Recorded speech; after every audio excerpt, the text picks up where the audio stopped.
নমস্কার বন্ধুরা, আজ আমি আপনাদের জন্য নিয়ে এসেছি গ্রীষ্মের এক অসাধারণ রেসিপি ম্যাঙ্গো ফুটি।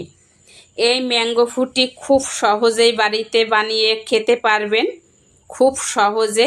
দোকানের থেকে কোনো অংশে কম হবে না। কিন্তু আমের দিনে ম্যাঙ্গো ফুটি খেতে ভালোবাসে না এমন লোক খুব কম আছে। আমাদের পরিবারের তো সবার প্রিয় এই ম্যাঙ্গো ফুটি। আর এই ম্যাঙ্গো ফুটিটা ছোটোবেলায় মা যখন এটি বানাতেন তখন পুরো বাড়ি মিষ্টতা ঘ্রাণে ভরে যেত। আজ সেই স্মৃতি আপনাদের সঙ্গে ভাগ করছি।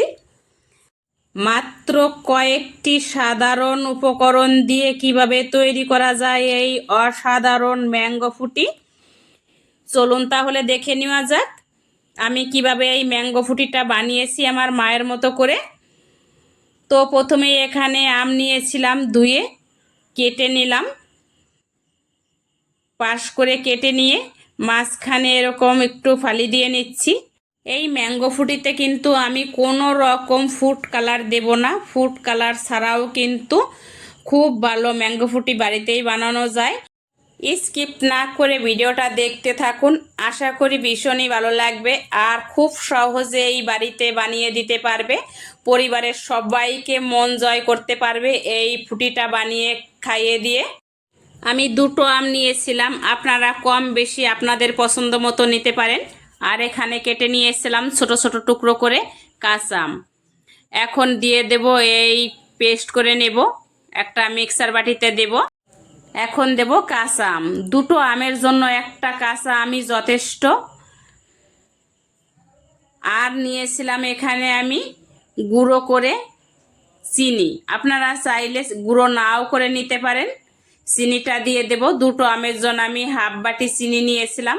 আপনাদের পছন্দ মতো মিষ্টি যেরকম খাবে সেরকমই দেবে। এখন আমি পেস্ট করে নিয়ে আসব। এই যে দেখুন, মিহি পেস্ট করে নিয়ে এসেছি। আমের কয়েকটা রেসিপি আমার করা রয়েছে, শরীর খারাপের জন্য আমি দিতে পারছি না।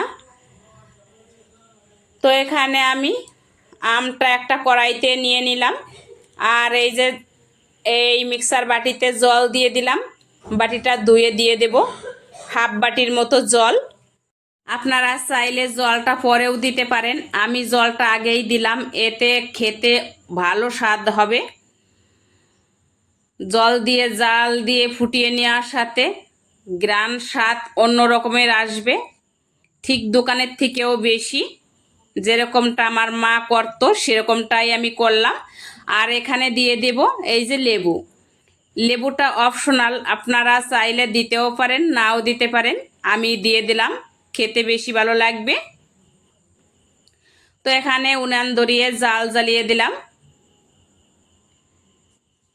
আর আস্তে আস্তে নাড়তে থাকতে হবে, না হলে কিন্তু তলায় ধরে যেতে পারে। অনবরত নেড়ে যাব, ততক্ষণ নাড়ব যতক্ষণ পাতলা একটা ব্যাটার না তৈরি হচ্ছে, ততক্ষণ অবধি আমি এরকমভাবে নেড়েই যাব। এই যে দেখুন, আস্তে আস্তে কিন্তু পাতলা হওয়া শুরু করছে, আরও পাতলা হবে। আমাদের পরিবারের সবাই একটু পাতলা জুস খেতেই ভালোবাসে, তাই আমি একটু পাতলাই করব। কোনো রকম কালার ছাড়াও কিন্তু সুন্দর এই ফুটি বানানো যায়। কত সুন্দর কালার এসছে, আর দেখেই খেতে ইচ্ছে করছে, তাই না বলুন? নামিয়ে নিলাম। 10 মিনিট পরে আমি ঠান্ডা করে এই যে সেকনির সাহায্যে সেকে নিচ্ছি। একটা চামচের সাহায্যে এরকম করে নেড়ে নেব। খুব সহজেই কিন্তু বেরিয়ে আসছে। আপনাদের যদি এই রেসিপিটি ভালো লেগে থাকে তাহলে অবশ্যই লাইক দিন এবং জানান আপনাদের কেমন লাগলো। এমন আরও মজার মজার রেসিপি পাওয়ার জন্য আমার চ্যানেলটিকে সাবস্ক্রাইব করুন এবং বন্ধুদের সঙ্গে শেয়ার করুন। আপনার একটি শেয়ার আমার জন্য অনেক মূল্যবান। তো এখানে গ্লাসে ঢেলে নিচ্ছি। এই ফুটি কিন্তু প্রায় 2 থেকে 3 মাস ভালোভাবে রাখা যায়। কোনো রকম ফ্রিজেও রাখতে হবে না, নর্মালেই রাখা যাবে। এই লেবু দেওয়ার কারণে, লেবু দিলে কিন্তু অনেক দিন অবধি ভালো থাকে। আহ কি ভালো যে লাগলো, মায়ের স্বাদটা ফিরে পেলাম অনেক দিন পরে। মাঝে মাঝেই এরকম মার কথা যখন মনে পড়ে আমি এরকমভাবেই বানিয়ে নিই। তো একটা বোতলে এরকম ঢেলে রেখে দিচ্ছি, এটা রেখে দেব, আমার ছেলে আসবে তখন খাবে।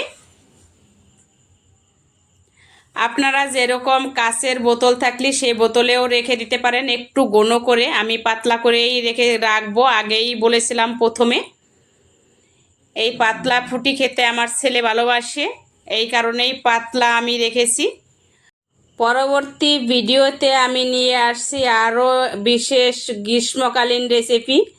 সেটি মিস করতে না চাইলে অবশ্যই চ্যানেলটি সাবস্ক্রাইব করে পাশে থাকেন, পাশে থাকা বেল আইকনটি চাপুন, যাতে এরকম নতুন নতুন ভিডিও ছাড়ার সাথে আপনার কাছে আগে পৌঁছে যায়।